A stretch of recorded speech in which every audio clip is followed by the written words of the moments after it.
Company, उसके phone कहां बन रहे हैं? इंडिया में बन रहे हैं। क्यों? बनाओ अमेरिका में। तुम्हें पता है तुम नहीं बना सकते अमेरिका में, फिर तुम टैरिफ का गाना गा रहे। ऐसा नहीं है, तो यकीनन कहीं ना कहीं अब ये बात करना शुरू करेंगे और इनके टर्म्स जो है वो सही हो जाएंगे, लेकिन वो लेवल तो फिर भी नहीं आएगा सर, क्योंकि एक बार जब इतना गड़बड़ हो गई हो तो थोड़े से तो एक दूसरे के ऊपर डाउट तो रहेगा।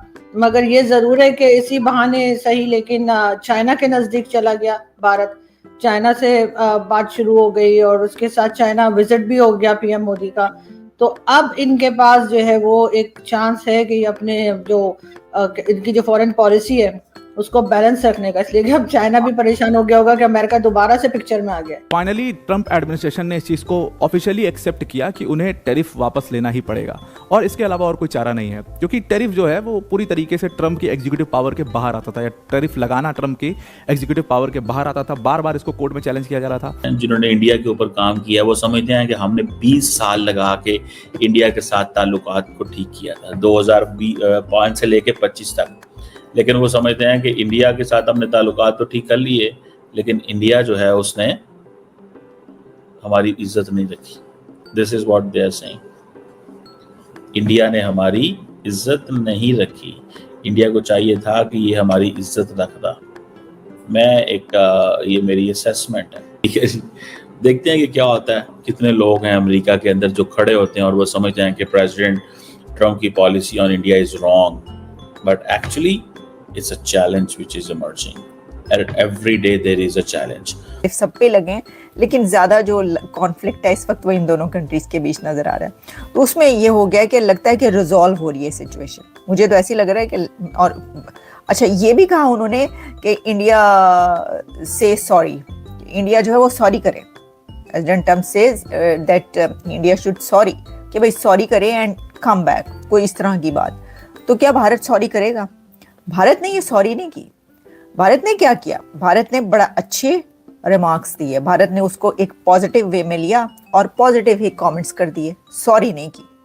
हाँ, तो ये है मामला। अब देखें वो इसको सॉरी समझते हैं प्रेसिडेंट ट्रम्प, या इसको वो कहते हैं कि नहीं इनको करनी पड़ेगी सॉरी।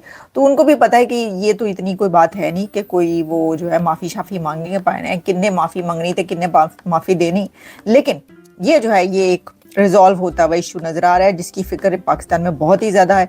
पाकिस्तान के अंदर जो है ना वो आगे लग जानी है अगर तो अमेरिका और इंडिया के जो रिलेशंस है वो एक बार फिर उसी नहज पर आ गए। तो हम ट्रम्प की बात करेंगे, ये तो ट्रम्प की आदत है कि वो एकदम से यू टर्न ले लेते हैं, ठीक है। अगर मोदी की बात करें तो भाई मोदी ने उसको बहुत अच्छा रिप्लाई दिया है कि ठीक है, अगर अमेरिका चाहता है इंडिया के साथ रिलेशन बेस्ट करना तो हमें कोई प्रॉब्लम नहीं है, क्योंकि यही एक अच्छे लीडर की बात होती है कि जहाँ से उसको अपनी कंट्री का फ्यूचर नज़र आ रहा है, जहाँ से उसको पता है कि भाई अमेरिका एक सुपर पावर है, ठीक है। अगर उसके साथ इंडिया के रिलेशन बेस्ट होंगे तो वो भी तरक्की करेगा, क्योंकि अब इंडिया को अमेरिका की ज़रूरत नहीं है, लेकिन अब मुझे लगता है कि अमेरिका को इंडिया की कहीं ना कहीं ज़रूरत है। जिस तरह से एक नया लाए सामने आ रहा है, चाइना हो गया, रशिया हो गया, इंडिया हो गया, तो इससे भी ट्रम्प कहीं ना कहीं डरा है। मुझे लगता है ट्रम्प को ये बात किसी ने जाकर बताई है कि देखो तुम इंडिया जैसी कंट्री के साथ पंगा ले रहे हो, उनको तुम्हारे टैरिफ लगाने से, उनको तुम्हारे सैंक्शन लगाने से, उसको तुम जिस तरह से वो इंडिया को डेड इकोनॉमी बोलता है उनको कोई फ़र्क नहीं पड़ रहा।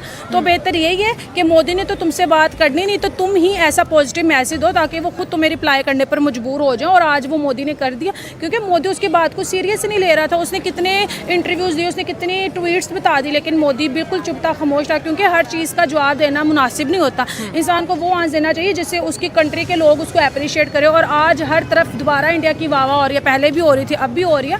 और मैं ये बोलूँगी इसमें इंडिया को तो कहीं फ़ायदा नहीं है, लेकिन हाँ यूएसए के आपके साथ साजिश हो गई, जो हमारे बहुत से लोग कहते हैं कि जी वो तो भारत ने करवा दिया। तो क्या वाकई में भारत इतना पावरफुल है कि वो पाकिस्तान को 4 बार एफएटीएफ में जो है धकेल दे?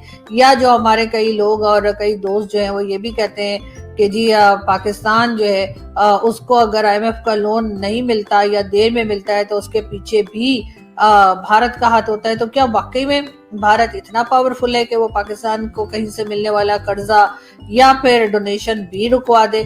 और सबसे बड़ी बात ये कि जो हमारे यहाँ बार बार बताया जाता है कि जी अगर पाकिस्तान लोन लेने चला गया तो ऐसी क्या बात हो गई, सारी दुनिया लोन लेती है, वो तो जी अमेरिका के ऊपर भी लोन है, और ये बताकर हम अपने आप को तसल्ली देते हैं।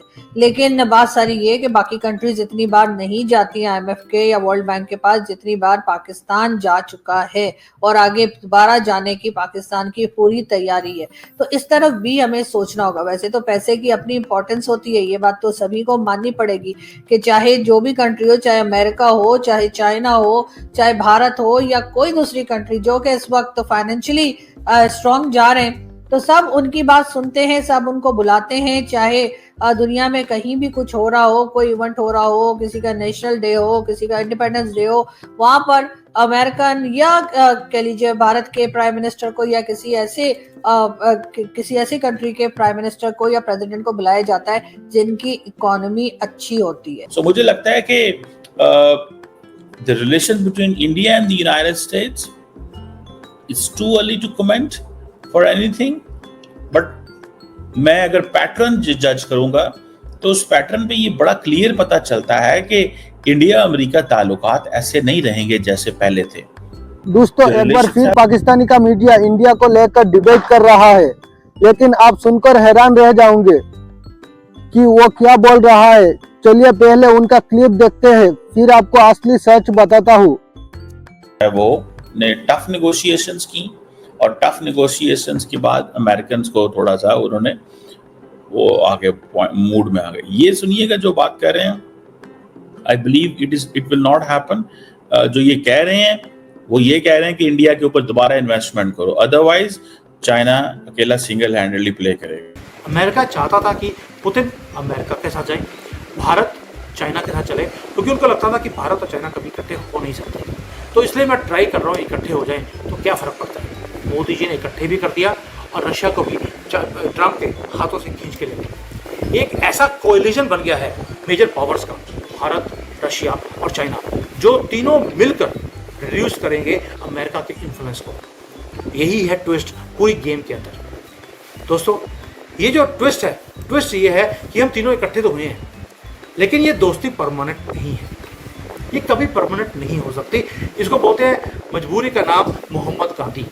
वो वाला हाल है चाइना, रशिया और भारत इकट्ठे होना। भारत की फॉरेन पॉलिसी वो हमेशा ही ट्रांजैक्शनल रही है। जहाँ से हमें फ़ायदा मिलता है हम वहीं पर काम करते हैं। अगर कल को अमेरिका ने हमें कोई बेटर डील दे दिया, बेटर टर्म्स दे दिया, तो हम भारत की तरफ चले जाएंगे। और मोदी